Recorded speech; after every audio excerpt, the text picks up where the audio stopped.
Welcome to Lecture 2.1, Derivatives and Rates of Change. In Chapter 1, we were looking at limits and using the concept of limits to move from an average rate of change or an average or a slope between 2 points to potentially find the slope at one point or the slope of a tangent line by making that delta x, or the bottom, the difference in x's, go to 0. And so what we're going to look at in this chapter is the first major tool of calculus, and that's called a derivative. And a derivative is basically a special type of limit that we saw before that occurs when we want to find the slope of the tangent line or a velocity or any instantaneous rate of change.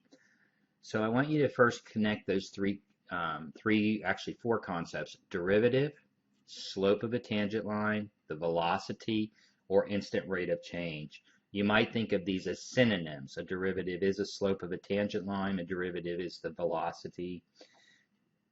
The velocity is the derivative of the position function, and a derivative is equal to the instant rate of change of any function. Okay. So the problem of finding the tangent line to a curve and the problem of finding the velocity involve finding that same type of limit. So stepping back a little bit, we get a little language and history lesson. Tangent comes from a Latin word tangens, which means to touch. Thus, a tangent to a curve is a line that touches the curve. In other words, a tangent line should have the same direction as the curve at the point of contact. So, for example, a tangent to a circle can't cut through the circle because that will actually be cutting more than one point. And it would not be going in the same direction as the curve at that point. Excuse me. So here are a couple examples. Again, the tangent line on a circle would be along the outer edge. The tangent line at P, notice it does cut through the graph at another point, but this is no longer a tangent here, even though it's touching a point. It's because it's not going in the same direction as the curve. In this case, if it was a tangent here, closer to C, then it would be a line going up. All right. So let's look at an example here, and I didn't mean to put all this up here at first, but find the equation of the tangent line to the parabola y equals x squared at the point P, which is 1, 1, which we can see here. We have the function y equals x squared, and we're trying to find the equation of the tangent line here.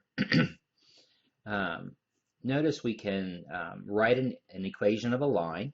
A tangent line is always a straight line, and an equation of a line, we only need a slope and a point. We have a point, so if we had the slope of the tangent line, we could write the equation of that line.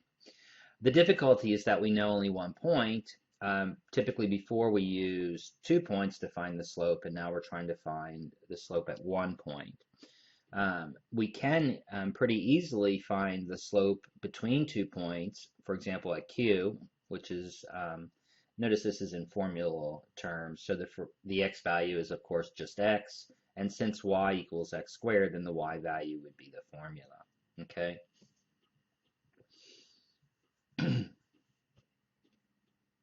If we pick a point for Q that's close to P1, then we're going to get a closer and closer approximation to the slope of the tangent line when we calculate that. Remember, the slope is y2 minus y1 over x2 minus x1 from algebra. And this is what we were seeing in the last chapter, chapter 1, is bringing that point Q closer and closer to P so that it eventually becomes P, or the concept of the limit. All right. So for Q, we have to choose an x that is not equal to 1. Because if we choose x is equal to 1, then Q is actually the same thing as P, and we don't want that. So again, remember, we know that the slope between 2 points is y2 minus y1 and x2 minus x1. Okay, so between P and Q, remember P is the point 1, 1, x is 1, and y is 1. And you can see that too, right? Because if y equals x squared, if I plug 1 in, 1 squared is still 1, so that gives me P. So here I've just used the values for q, which are formula in nature, x squared, which is what y is equal to at any point on the curve, minus the y value at p. X, the input for this formula at any point on the curve, minus the x value at p, which is also 1. So these are just a number of different graphs showing how the slope between the 2 points would look compared to the tangent line slope. So you can see that as we pull q closer and closer, I'm looking at the first row here, as we pull q closer and closer to p, we can see that the slopes of the lines are getting closer and closer as well. The slope between the 2 points is here, and then of course the darker blue is the slope at p. If we start on the other side of the equation, we still have a similar thing, that the closer we get to p, you can even see here we're going in a different direction. It's a negative slope versus positive. But as we pull, again, q closer to p, the slopes become more equivalent. So as x approaches 1, and that's what's happening as we're moving q, right? We're moving q towards p, or we're moving the x values closer together. Remember, the x value of p is 1. So as we move q closer to p, x is approaching 1. So the secant becomes closer or more, they become more equivalent or closer to being equal. So notice what this means is that we can find the slope of the tangent, or at least looks like we can, if we apply a limit to the slope between 2 points, and the limit is as x goes to the x value at the point, and in this case it's 1. Okay, so let's try that. Before we go into this example any further, hopefully I've mentioned this before in chapter 1, but I try to, all of these examples that are in my PowerPoints typically are from your textbook. And your textbook has a number of notations. Your textbook online is what's called an enhanced text, which means it has links to different kind of resources for you. Here you can see a V stands for video. So example 1 has a video that connects with it. So if you don't quite get what I'm saying and you see this video on a PowerPoint, go into the electronic text, we're in chapter 2.1, find example 1 and click on the V, and this will take you to a video of another professor explaining this problem or concept. The little TV here is an animation. It's kind of like another PowerPoint, or it could be a video, again, of someone just working out a problem. So it's an animation of this problem or a similar problem.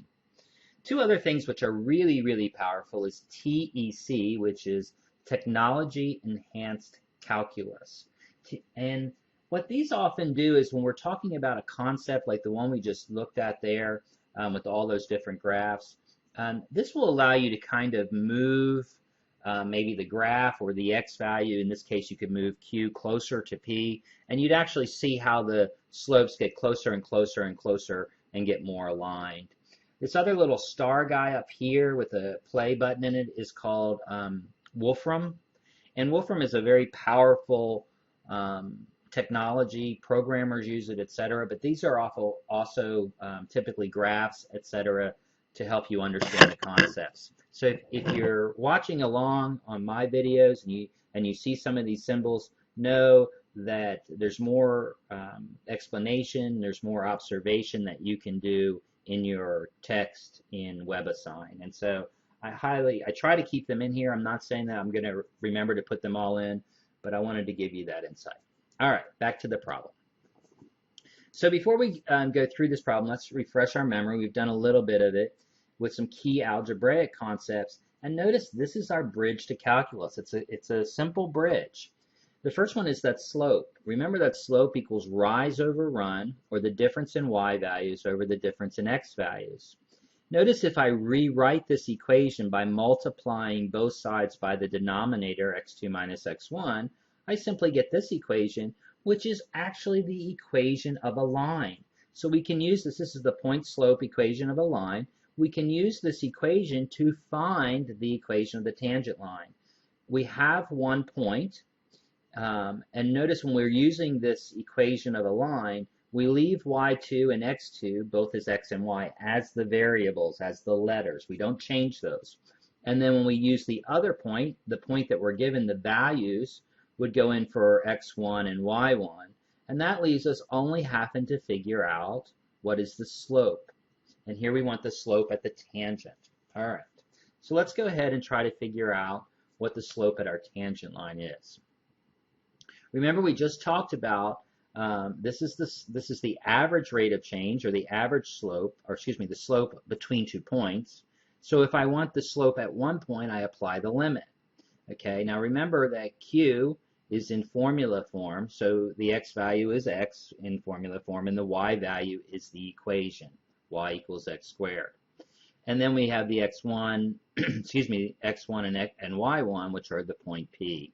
Remember that the y value of P is 1 and the x value of P is 1.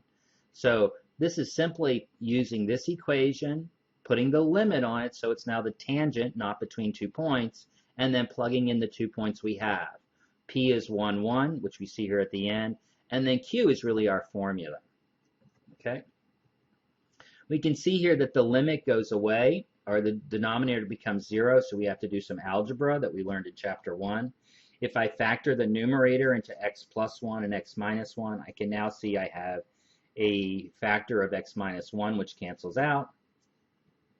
And so as we get to the limit as x goes to 1, the function becomes much simpler, x plus 1, and this simply equals 2. Okay? So now that we know what the slope is equal to 2, and we have our point, we simply plug those values in. And again, remember that y2 and x2 we leave as x and y because we're looking for the equation of a line. So we want to know how to find any point on that tangent line. So I leave the y2 as y. I plug in my y value from the point, which is 1. I plug in my slope from the tangent line, which we just calculated over here, which is 2. My x2 stays the same because, again, we want the equation. And then my x1 is the x value of the point. Okay? So really we could just make this y minus y1 equals m times x minus x1, and we just plug in m, x1, and y1. Okay, now I have this. We typically solve this for y to make it a little simpler, and when I do that I get y equals 2x minus 1. And that is the answer to our problem here. The equation of the tangent line to the parabola y equals x squared at the point 1, 1 is y equals 2x minus 1.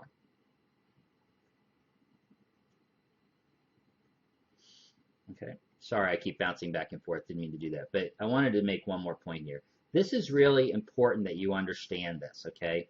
We've talked about how the derivative is equal to the slope of the tangent line, but many problems throughout this entire course are going to ask you to find the equation of a tangent line. And this is more algebraic in nature, but the front part of it, finding that slope of the tangent line, is the derivative. You need to find that, and then you go back to algebra and plug the parts in. And for some reason, a lot of students kind of, the jumping back and forth between calculus with the derivative and then plugging it into a linear equation, they forget the basic stuff. So do not forget the basic stuff. Make sure you understand this and that you can do these problems. All right. So the tangent line to the curve, y equals f of x at any point, and now this is just using a instead of x, and then f of a, and this so it follows some of the original or some definition stuff, is the line through P with the slope m equals the limit as x goes to a of f of x minus f of a over x minus a. And this is just what we just did, right? We used x and f of x for q, and then we had a point, a 1 for 1, 1 for p. And that's all this is saying, is that there's some point that we plug into the formula and then take the limit as x goes to a, okay? Or this distance is going to 0, okay? There's another expression for the slope of a tangent line that sometimes people find easier. This is actually from the difference quotient in algebra. And this is where we just make h, this is the distance between the two x values. It equals x minus a. And then if we solve this equation for x, we get x equals a plus h. So all we've done here is we put a plus h in for x, and notice that h equals x minus a, so that's in the denominator. And then here, instead of f of x, we have f of a plus h. You're going to need to know this formula. You're going to need to, and of course, remember that this is, again, between 2 points. We want the tangent line. We need to apply the limit as h goes to 0, that there's no distance between those 2 points, so they're essentially the same point. Okay, you do need to know this. This is basically, we're working towards the definition of a derivative, which is, again, a link to algebra. And later on, we're going to have shortcuts to finding derivatives. But if you're asked to find the derivative using the definition, you need to be using this formula, okay? You need to be using this formula, okay? Now this says the tangent line becomes this, and remember this is the slope of the tangent line, and this represents the slope. So let's look at an example and see how we do this. Find an equation of the tangent line to the hyperbola y equals 3 over x at the point 3, 1. Okay, so our f of x is 3 over x, and our given point is x equals 3 and y equals 1. All right, so we're going to use the derivative formula. We're going to find the slope of that line by plugging in these values using the difference quotient. This is directly the difference quotient that we did in college algebra. Okay, so f of x equals 3 over x. Then define the slope of the tangent line.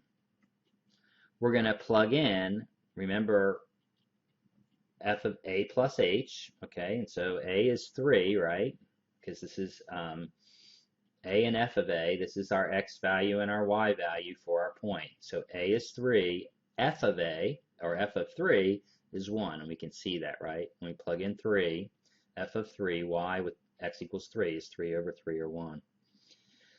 So all we're doing is plugging in values here. So we have f of 3 plus h, okay?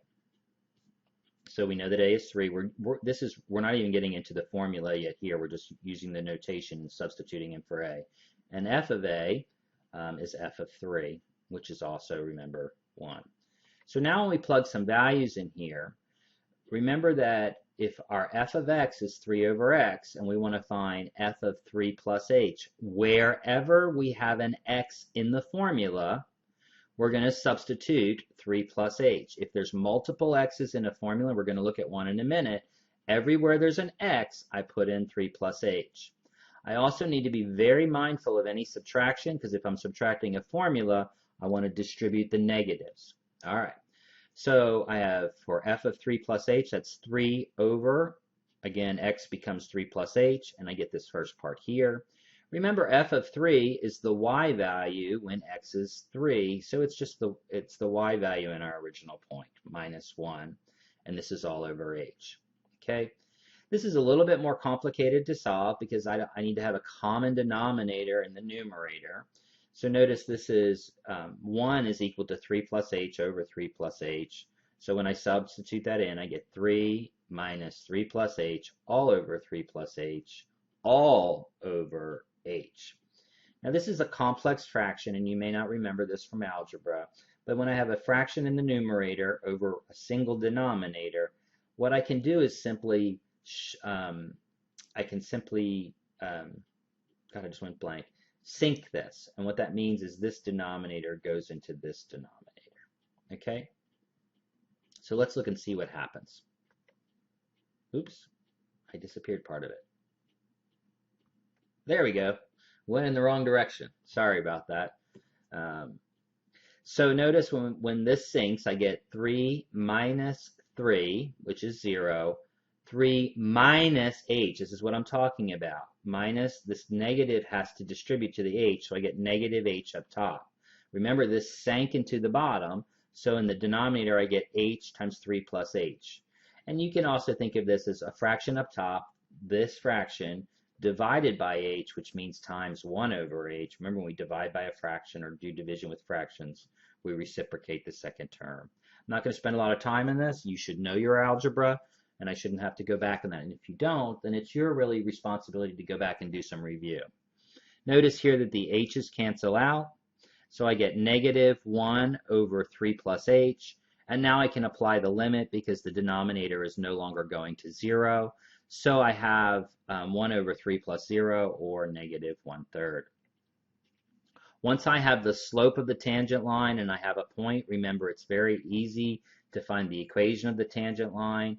Y minus the y value, 1, equals the slope, negative 1/3, times x minus the x value, x minus 3. And if I multiply this through, and here they put it in standard form by getting rid of all fractions, they've multiplied both sides by 3, and then put all the numbers on the left side. And so here you can see the equation of a line. I'm actually okay with this. Be mindful in WebAssign how they want your answers, especially if you're in my online course, because remember, your tests are online. And so formatting your answers is very key to getting the credit for the problem.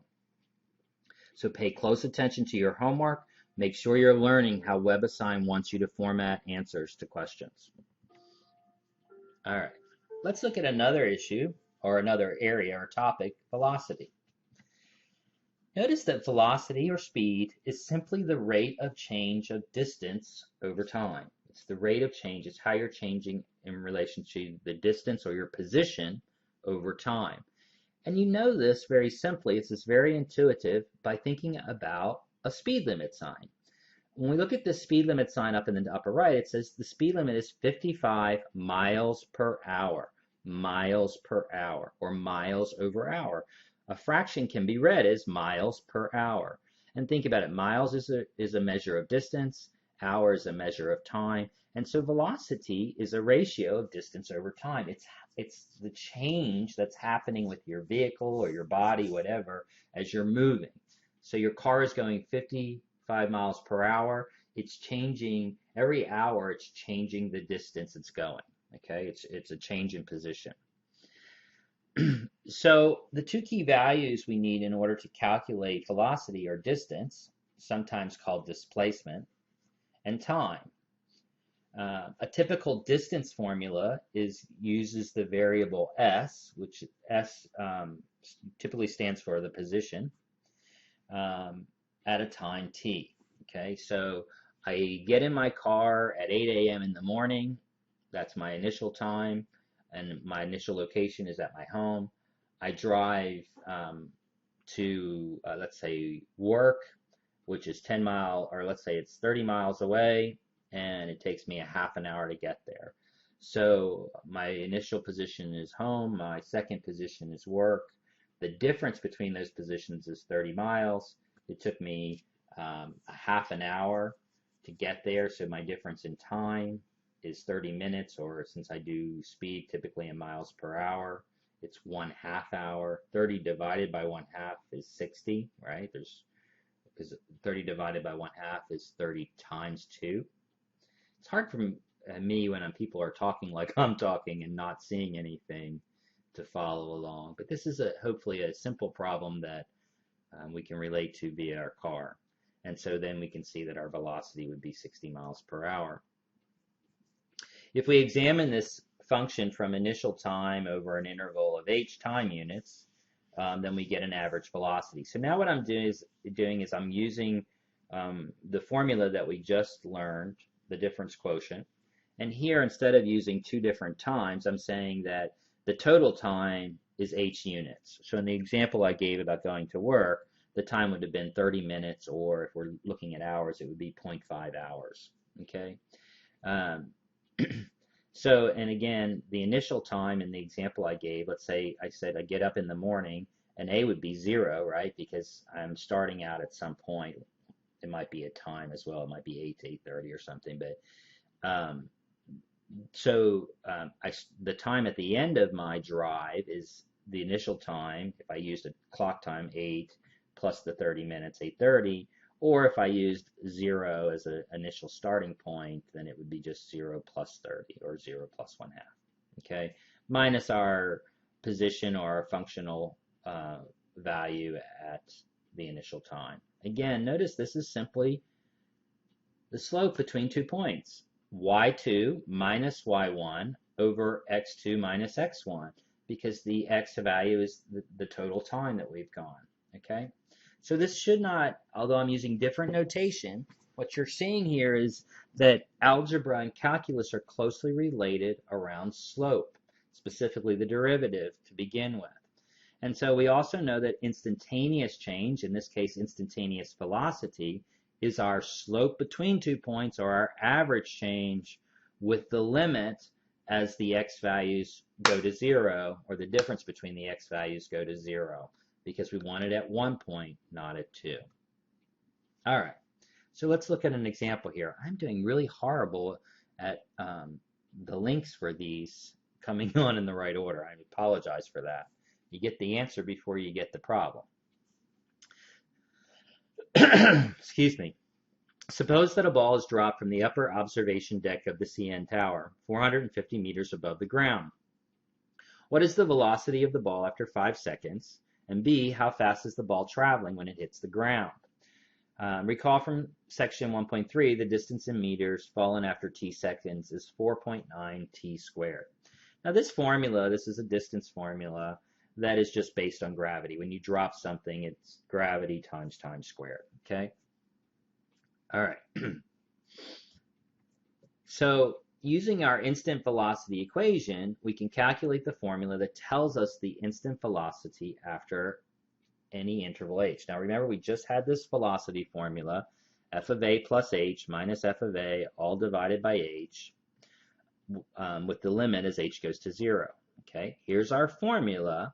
So remember, if I'm trying to find f of a plus h, in this case it might be s of a plus h, I simply plug in a plus h wherever I have the input variable. In this case it's t. So I have 4.9 a plus h squared, 4.9 a plus h squared. So it's no longer f of t or s of t, it's f of a plus h. Here I simply plug in a for my variable. So I get the same thing, 4.9 a squared, and it's all over h. Now I'm going to expand this out using a FOIL. This is not a squared plus h squared. If you're still typing that, you need to do some algebra review. A plus h squared is not a squared plus h squared. You need to FOIL this. All right, so doing that, we multiply this out. And notice when we do that, we get 4.9 squared. We can factor that all the way out, times a squared plus 2ah plus h squared. Okay, that is this a plus h squared. Sorry, right here, a plus h squared minus a squared, which is what we have here after we factored out the 4.9. And then I can see I can get rid of the a squareds because they canceled out, a squared minus a squared, and I get this simple formula. Notice that I have an h common also as well in the numerator in the parentheses, so let's factor that out. And if I factor that out, then I can cancel the h that I factor out of the numerator with the denominator, and I simply get this formula, 4.9 times 2a plus h. Now I can apply my limit, making h go to 0, and I simply get 4.9 times 2a, or 9.88. Now this is kind of interesting because what this is giving us is a formula to find the velocity at any time. This is giving us a formula to find the velocity at any time a, or how long after any period of time. All right? So to figure out the velocity after 5 seconds, we simply plug in a equals 5 and calculate, and that's what the answer is up here already. Because the first question asked us, what is the velocity of the ball after 5 seconds? Okay? So I want you to see something here. The derivative at 5 of this formula is 49 meters per second. The derivative of this formula in general, the derivative at any time, is this formula here, 9.8a. And really, we probably should make it 9.8t, so it relates more intuitively back to the problem. So now let's move on to part B. This is asking us to find how fast is the ball traveling when it hits the ground. Now we have a formula to find out how fast the ball is traveling at any time.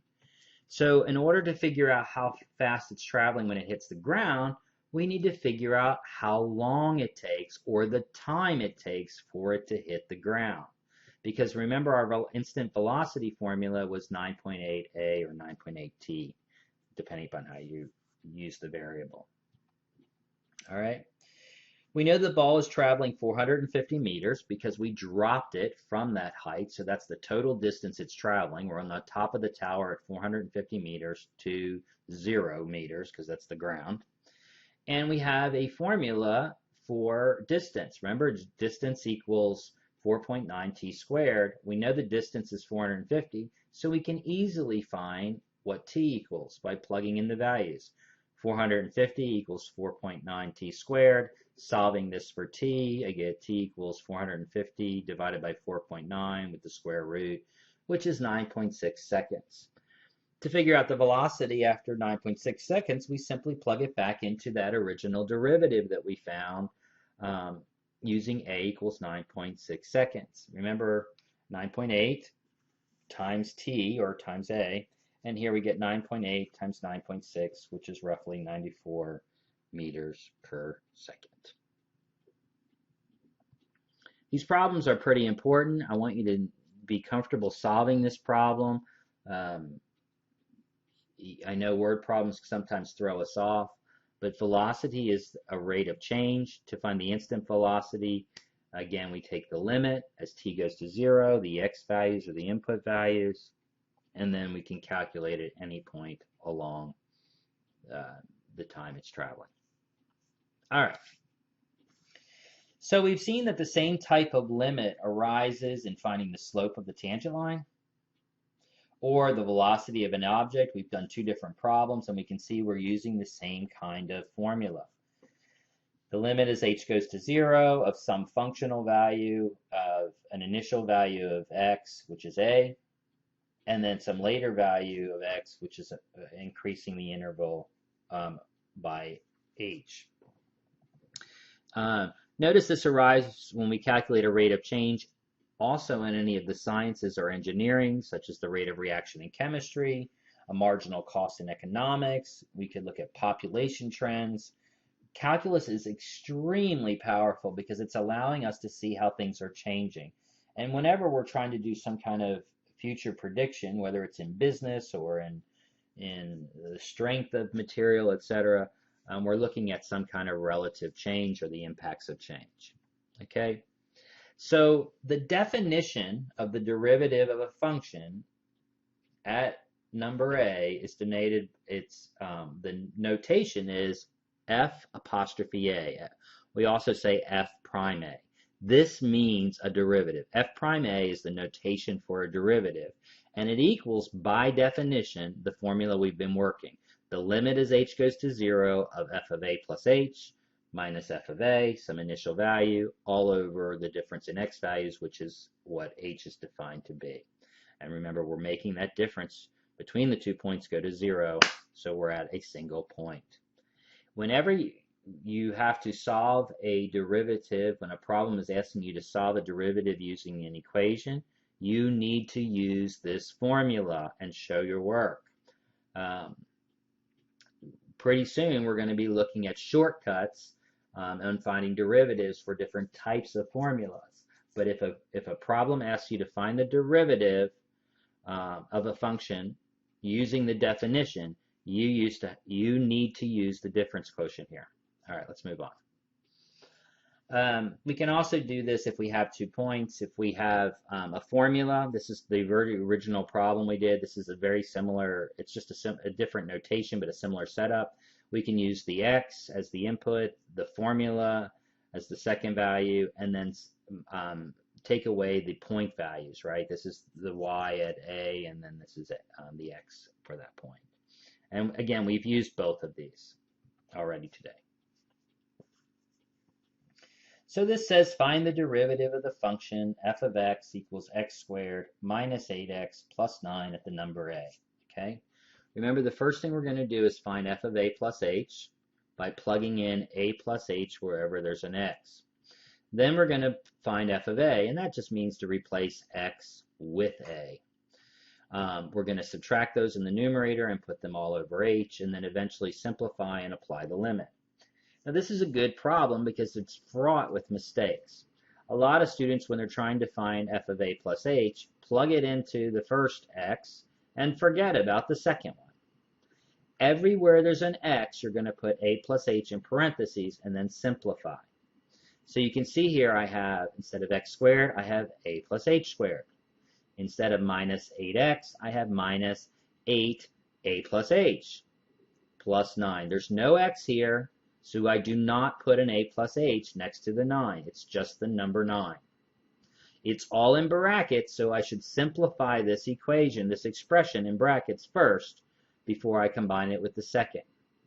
Notice here I've also put all of this in brackets, so I make sure I distribute the negative to each term. So again, I'm looking for f of a, and this one's much simpler. Wherever I have an x, I put an a. So I get a squared minus 8a plus 9. And this is all over h. So now I've got some cleanup to do. Remember, when I'm simplifying algebraic expressions, I get rid of parentheses. So this first one, I'm going to FOIL. The second one, I'm going to distribute the negative 8. Over here, there's nothing I can do except I need to distribute the negative 1. So I get minus a squared plus 8a minus 9. Okay? So there I've kind of simplified, or at least gotten rid of each parenthesis. Here I've FOILed the first. Here I've distributed the negative 8. Here I've distributed the negative 1. This is fraught with mistakes or potential for mistakes. Make sure you take your time and you know how to do this. Now I'm going to simplify. This is kind of like Go Fish. I got an a squared and a negative a squared. Cancel out. I've got a negative 8a and a positive 8a. Cancel out. I got a plus 9 and a minus 9. Cancel out. And I'm left with 2ah plus h squared minus 8h all over h. And so my denominator is still going to 0. So I'm not quite there yet.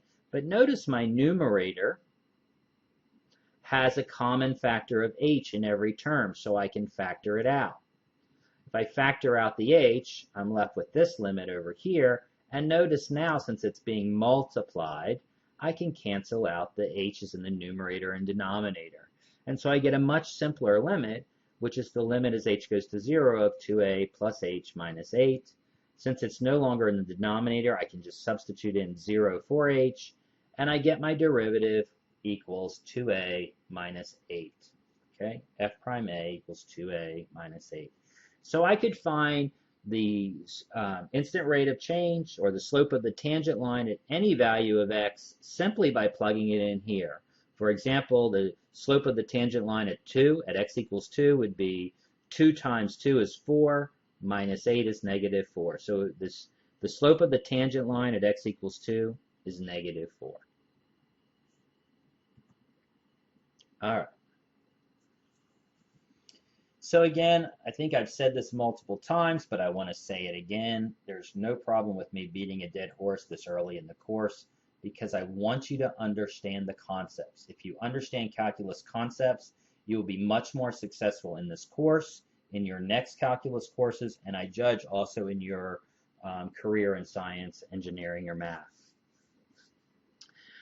The tangent line to y equals f of x at a f of a is the line through a f of a whose slope is equal to the derivative f prime a, the derivative of f at a. Okay?